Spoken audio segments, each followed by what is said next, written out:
Spirit Bus 33, welcome, fam. Thank you so much for being here. Very excited for episode number 17. Again, just starting out with some gratitude. Really appreciate all of you that are taking this journey with me. Very, very grateful for you. Again, just was not planning on recording today, but here we are. I kind of like this spontaneous kind of experience attached to it. I think I've mentioned before is I was trying to record on a certain day. This is when it was going to happen. My podcast airs on this day.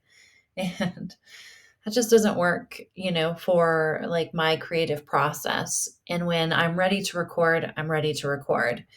And so I'm trying to honor that. So we are here today, I believe, on a Wednesday.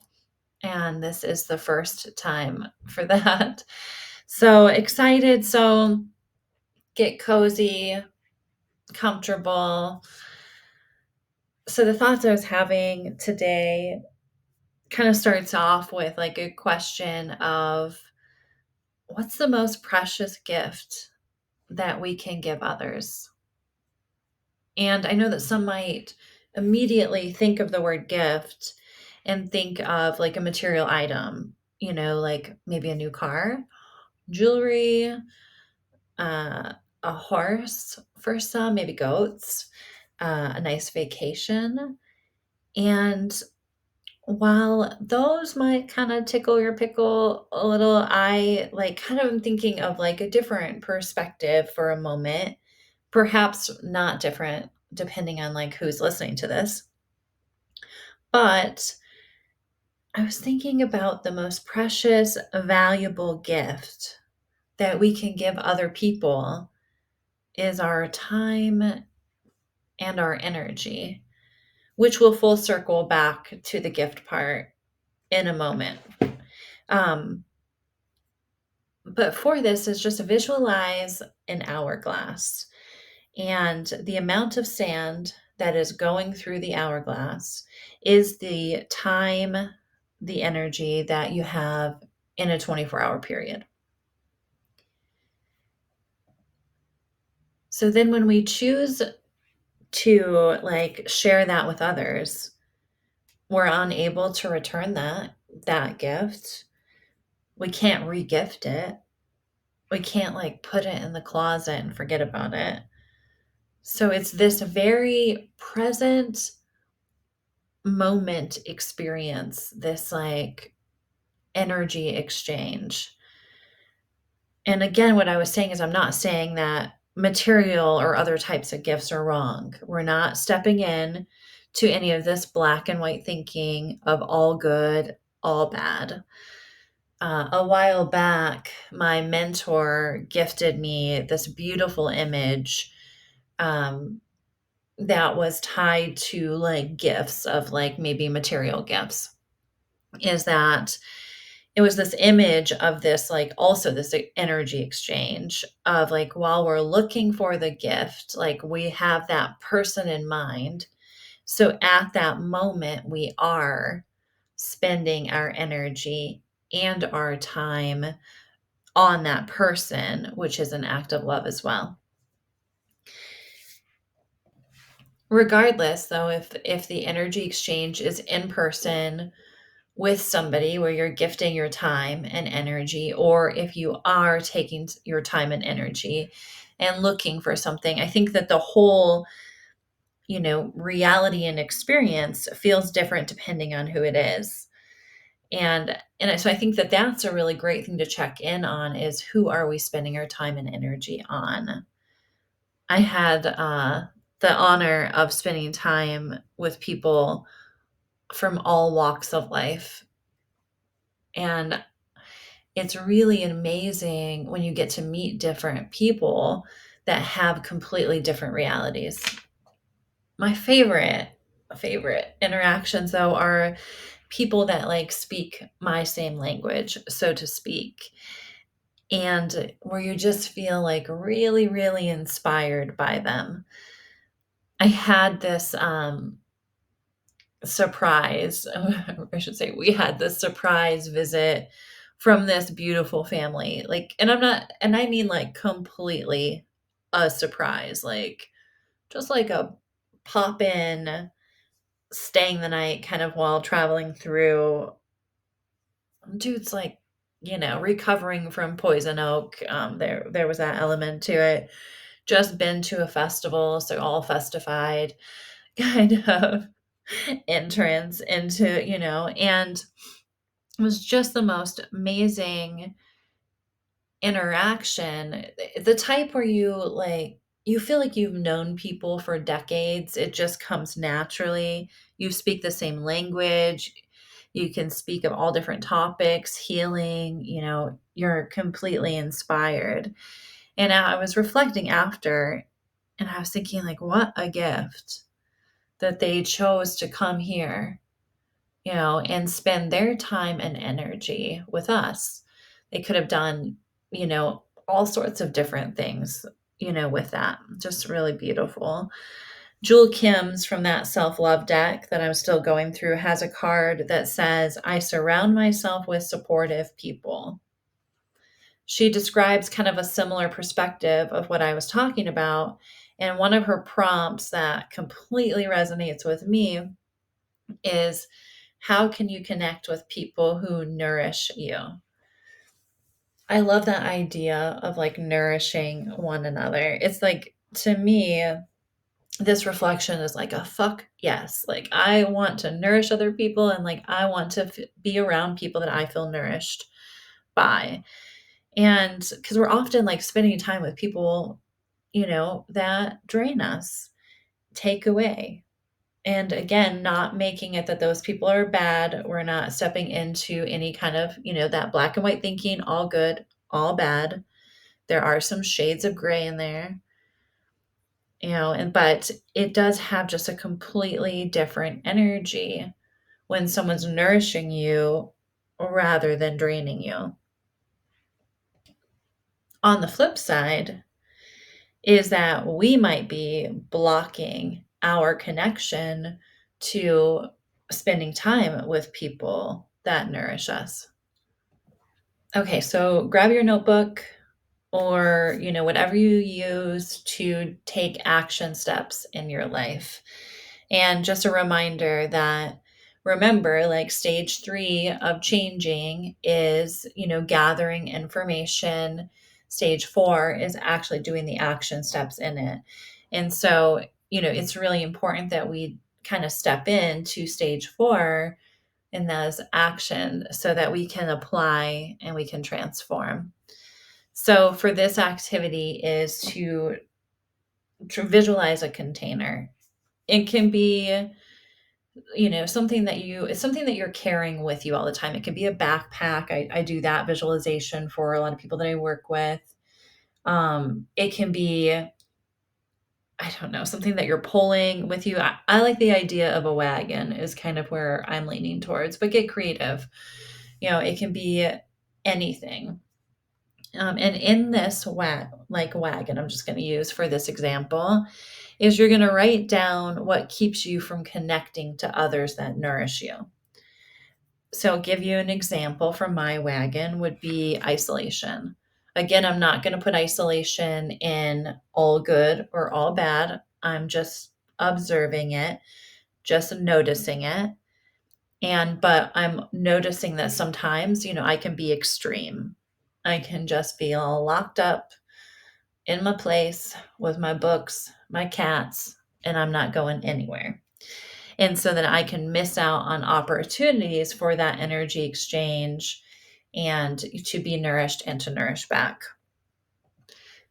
So make the list as long as you can to get a lot of different good ideas for yourself as to what might be blocking you from the connection with others.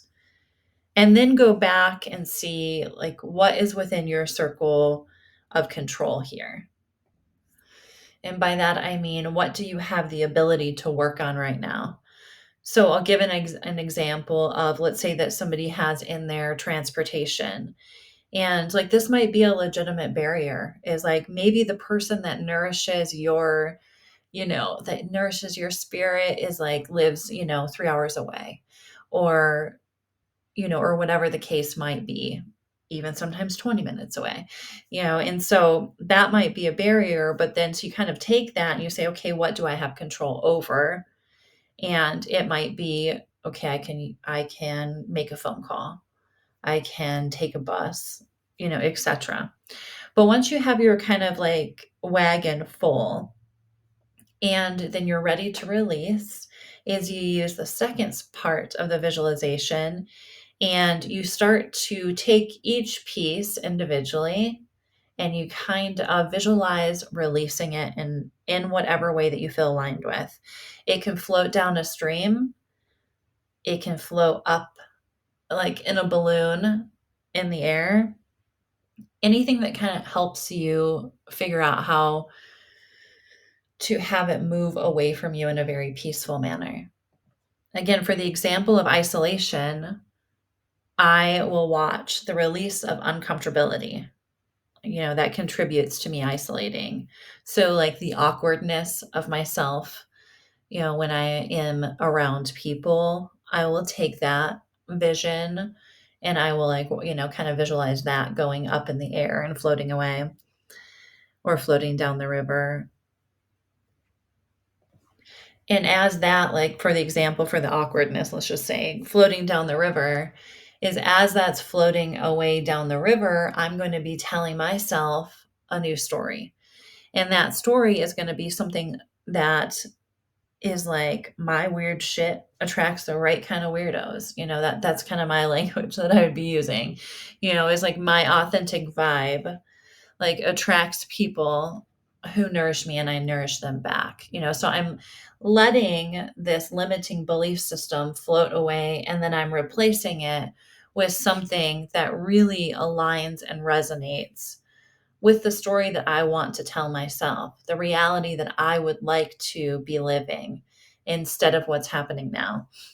And if you're having a hard time with this activity, it might be like helpful, to work with somebody, is like a coach, a mentor, therapist, like someone who can like help you identify maybe the barriers to coming up with what's in your wagon or ideas of releasing. Maybe visualization is a little difficult, coming up with a more concrete way.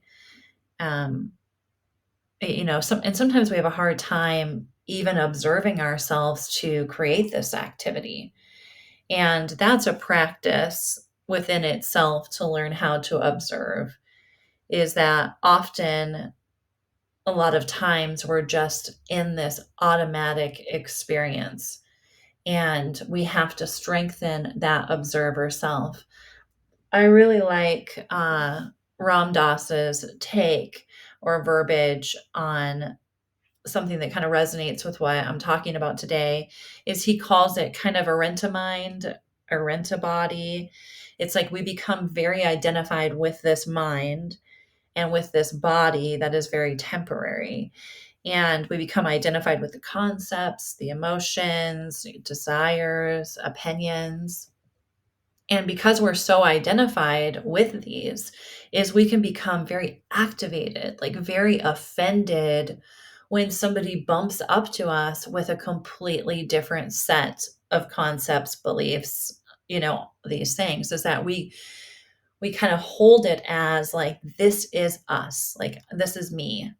And if you disagree with me, I'm taking that extremely personal. So we get lost in these, and it becomes our truth, it becomes who we are.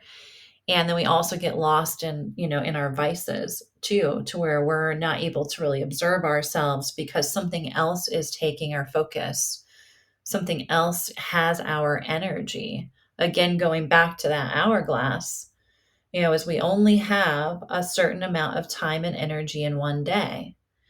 And there are lots of things in this reality that are trying to captivate that, trying to get that, is, oh, no, no, no, look over here, look over here. We have lots of brilliant, brilliant creators and advertisements. If you think about social media, it's brilliantly created to, captivate our attention, even with the like fine-tuned ads in there of exactly what we want to buy. So, kind of returning back to the word practice, is that it takes a lot of practice to really be observing ourselves, to show up for ourselves, to, be engaging in mind body belief system practices throughout the day that aligns us with our favorite version of ourselves. So I like this approach. It's an interesting approach to helping yourself kind of stay in this kind of watcher, observer mindset, which again, remember the reason why this is important is it keeps us present, it keeps us mindful, it keeps our nervous system regulated. So this approach is like you're watching yourself kind of go about your day. And as you're watching yourself go, about your day, you're also like aware that your belief system is watching you watch yourself. So, first of all, let's just take a pause of, first identifying your belief system. And this can be source, universe, Buddha, Shiva, Christ, whatever you believe in, your belief system. It could be just, being kind, being loving awareness. If your belief system has some type of higher power that is demeaning or angry, I don't think that this would be a good practice for you. I think that that might backfire. But so, kind of stepping out of if any of that is involved, and that kind of redirect out of that for a moment. But so example again here, you're kind of just trucking along, observing yourself, witnessing moment by moment, getting that good flow going. And I'm going to use the word source just for this activity. So then source is just kind of chilling, just watching you, watch yourself right there with you, this like loving awareness. And then somebody like snags you. Like the emotion starts kind of rolling up hot, it gets kind of steamy, and you visualize source there, and perhaps your belief system maybe aligns with, there's more to the story, or this again, not stepping into that black and white thinking. So maybe that's part of it, is like, there's some shades of gray here, and it helps you return to that belief system because you're visualizing, source, your belief system right there with you. So you're carrying it with you, and allowing that to show up in times that are challenging. And so then might help you say, okay, what practices do I do when I'm feeling this? So then maybe you're breathing, walking away. And again, I'm not talking about any kind of toxic positivity where, you really need to advocate for yourself and set boundaries, because I think that, we can tap into our, perhaps our belief system really cares about our well-being, and, having a healthy relationship with yourself. But it's more of not being able to dip into like frequencies that then dysregulate your nervous system. You have a really hard time not getting activated with, maybe your emotional responses, that you're really trying not to step into because they're not healthy for you and those around you. And then when this practice, as you continue to do it over and over, is that it kind of starts to integrate, to where your belief system, let's just say source again, at first is outside of you, and then ends up kind of being integrated. And you're just in this flow state of really being present and carrying the, values and ideals of your belief system as you go through, as you walk through life, and you become a one with it. So I thought that was a really like awesome for those who have a supportive belief system, but really amazing way of practicing, that observing, that witness mind, And remember, is this is a practice. We practice and then we create and then we evolve and then we repeat and then we do it again. Is that stage one of kind of the healing journey is not having any awareness. We're all there right now. There's things that I need to work on that I have no awareness of yet. I haven't gotten to that chapter yet. There are many things that I do have awareness of. And then we're moving into the second stage again is you have awareness. Third, you're gathering resources. Fourth, you're doing the action steps. Five, you're adapting them, maintaining, and we keep kind of circling that. So again, practice, create, evolve, repeat. Well, thank you. I hope that there was something in here for you today. I really appreciate you listening. Let's do a reading. I have not shuffled yet, so I will pause to not put you through that. Okay, let's do a couple cards. We'll do 3 cards here. All right. Okay, so the first card is flowering. And I like this card because it really shows this just like beautiful version, of ourselves on this card.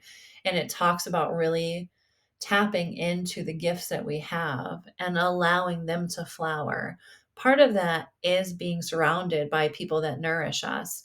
Is, a lot of, I think you might hear this in kind of the recovery community, but people, places, things play a big role in our life. And so, uh, you know, I think my mentor said something like this when I was younger and I didn't listen, was like, something about take a look at who people surround themselves with, and you'll know a lot about that person. I think that probably pissed me off when I was younger, but I think it's true now.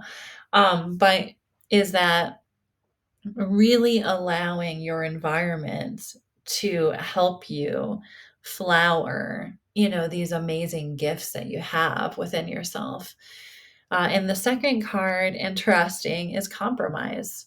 And I think that that might be, to just kind of tie it into this episode, is, to really, with that source, or your belief system energy attached to it, is to a reminder of not having that black and white thinking, is to be able to see those shades of gray, is to be able to compromise with yourself too.